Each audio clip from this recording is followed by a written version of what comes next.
Assalamualaikum warahmatullahi wabarakatuh. Kabajamtoota daawwattoota jaalataa Prime Official chaanaalii kana subscribe godha. Har'a waliin ilaallu diagnostic tool of human infections with malaria jechuudha. Akkamitti akka diagnostic waan determine kan goonu kan waliin ilaallu ta'a. Let's go.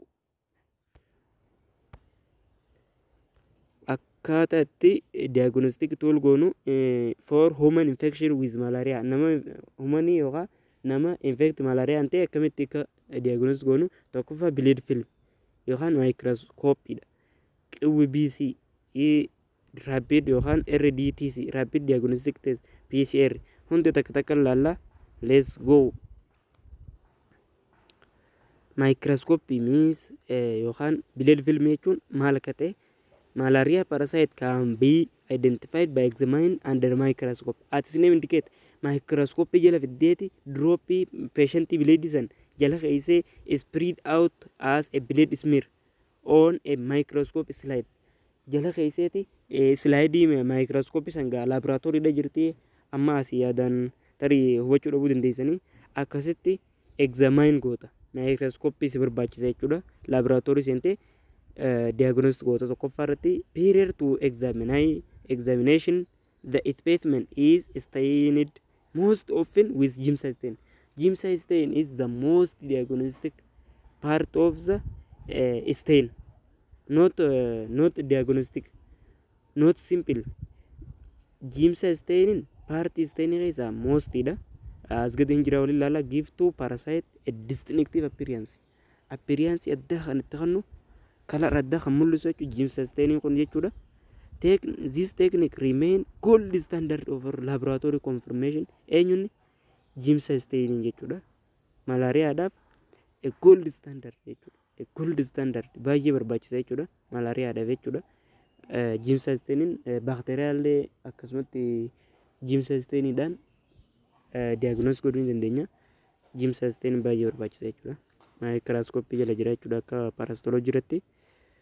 Kan itti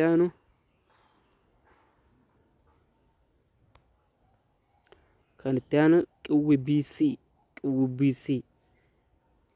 is quantitative buffy coats. Inni kunillee waan qabiraat irraa ittiin garagara ta'uu qaba. This system has evolved as a rapid and precise method of diagnosis. A rapid yeroo muraasa quickly jechuudha. Precise method of in diagnosis. Diagnosis keessatti yeroo muraasatti kan si barbaachisu QBC jennaan yookaan quantitative buffy coat jennaan.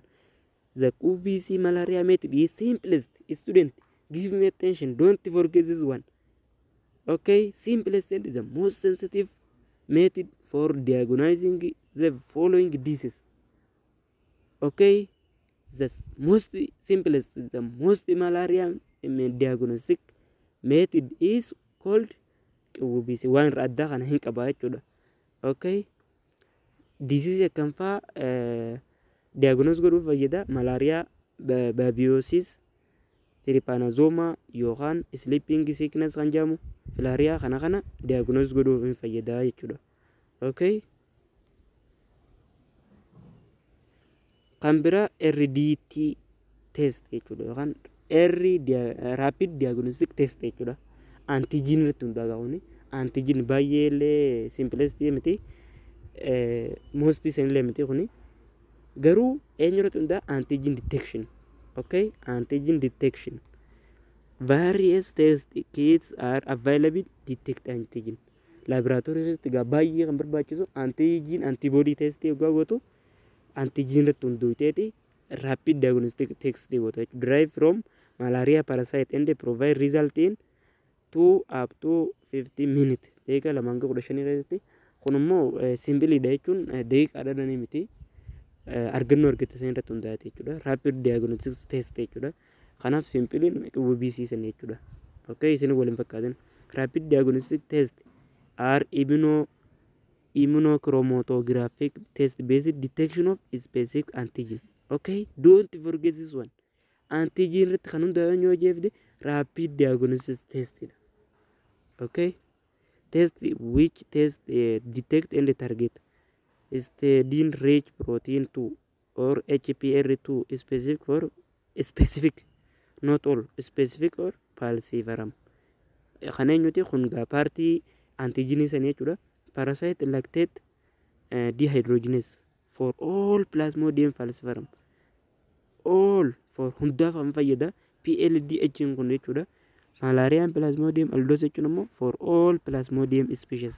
Kanaaf specific hin qabne kana jechuudha. Okay. Kun specific dha jechuudha. Kan itti aanu treatment dha. Kan itti aanu treatment dha. Tokko newer diagnostic method dha. Molecular diagnosis jechuudha. Inni parasite nucleic acid are detected using PCR yookaan polymerase chain reaction dhaan kan detect godhan newer diagnostic method dha jechuudha. Inni kun kan new ta'e irraa adda yookaan cancer irraa jechuudha. This technique is more accurate than microscopy. Microscopy irra accurate dha jechuudha. Kun kan sirriitti diagnostic ta'uun kan microscopy jaalu ni qabaa jechuudha. However, it is expensive. Amma gaa Itoophiyaa keessatti baay'ee kana itti fayyadamuu danda'an. Maaliif? Baay'ata isaan bitan baay'inaan waan hin qabneef jechuudha. Expensive waan ta'eef require a specialized laboratory. Laboratory kan barbaachisuu fi even though technical advance which will likely result in field operated PCR machine gurguddaa kan gatiin isaatillee guddaa kan advance ta'e waan barbaachisuuf baay'ee hin hojjetu jechuudha. Inni biraa anti-malarial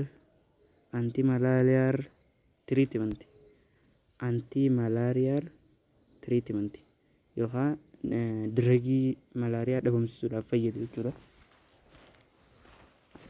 Okay. Anti-malarial drug like chloroquine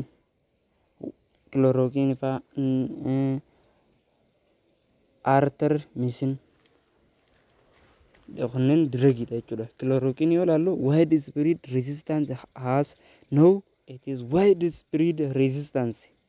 Chloroquine kun widespread baay'ee resist godhuu danda'a jechuudha malaariyaa kanarratti. But virtually useless plasmodium falciparum because falciparumiin kun diragiin isii resist godhu waan hin jirreef hanga mallattoon isiidha qaceello sirra mul'attu diragii kana fayyadamuun resist dhiibbaa qaba jechuudha. Artemisinin ammoo against of all plasmodium species dha. Kun plasmodium afranuu yookaan shananuu jechuudha. Kana dhiibbaa argeessuu dhabamsiisuu danda'u jechuudha. Pyrimethamine in combination with sulfonamide. Kunillee all for human malaria dhabamsiisuu danda'a. Kun ammoo useless against in falciparum jechuudha. Okay. Akka inni itti hojjetu immoo currently recommended by WHO artemether minus lumefantrine. Kun akkaatuma inni itti hojjetu. Inni biraa diragii yookaan treatment jechuudha. Second line anti-malarial treatment. Kana jechuun alternative act known to be effective in region. Effective dha kunillee garuu waan caaluun xiqqoo ni qaba. Artesunate plus tetracycline any of this combination would be given 7 days. Guyyaa torbaan kan taa'e jechuudha kana. Okay. Miligiraama isaa 10 kan taa'e fi 3 time guyyaatti yeroo 3 fudhata. Tetracycline immoo 250 quwwaa jechuun guyyaa 4 kan ta'e jechuudha. Quarter jechuudha qawwiini. Okay, any of this combination should be given 7 days. Don't forget.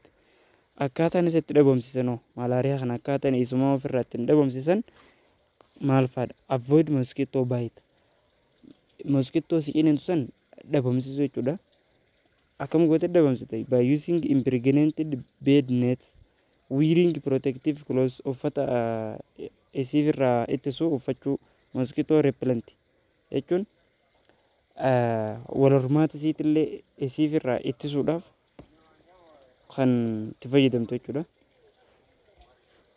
Screening and house spraying waan adda addaa biifuu keemikaala isiifirraa spraying biifuudha.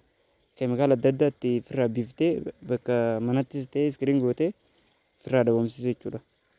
Destroy adult lammaffaan destroy adult mosquito adultii sidhaa jechuudha akka isiin wal hortee hin daddabarsine destroy godhuu qabda. Effective spraying kunillee spraying keemikaala biifteeti kan isii dhabamsiisu hin jira keemikaala san biifteeti akkasitti dhabama isii goote jechuudha. Sadaffaan preventing breeding mosquito breeding akka isiin wal hin horre godhu jechuudha. Kun akkaataa isiin wal hin horre gootee breeding jechuun akka isiin generally fakkeenyaaf akka itti gootu environmental modification bakka wal hormaata isiidhaaf kan tole san jechuudha. Kan mijaa'eef fakkeenyaaf haroo fa'a bakka haroo kana baay'ee waan jaalattuuf isiin haroo san fa'a achi hayxee yookaan haroo achi dhabamsiiftee isii fixaa jechuudha. Lammaffaa spring breeding place with effective larvicide larva isiin itti wal hortusan by spraying biiftee jechuudha. Keemikaala biiftee isii larva isii dhabamsiisuu biological control. Afraffaan treatment fakkeenyaaf active infection chemopropylaxis kunillee treatmentuma isiiti. Inni bira health education jechuun immoo barumsa waa'ee kanarratti hawaasni akkam hangamta akka odeeffannoo qabu malaariyaan karaa kamiin akka dabartu jettee hawaasa barsiisuu jechuudha. Health education jechuun hawaasa keessattis ta'e hawaasa qofaa miti gaaggaan jedhu namuma barate kanaa'u hubachiisuu jechuudha. Health education kan ta'eef haala kanaan ni daddabarti haala kanaan daddabartu jettee itti himtee hubachiisuu dandeessa. Jaffaan immoo bileed and screening kanneen isii dhabamsiisuu dandeessaa jechuudha. Steepii jaan kana fayyadamtee health yookaan treatment kana kan ta'eef jechuudha dhabamsiisuu dandeessaa jechuudha. Thank you galatooma. Asirra dhumtii paartiin lammaffaan isii kana share walii godhaa jaalataa Ibrahim kana subscribe godhaa jajjabeessaa telegram irratti join godhaa information baay'ee waa'ee PPT ta'ee waan dubbistan waa'ee garagaraa argachuu ni dandeessanii jabaadhaa galatooma.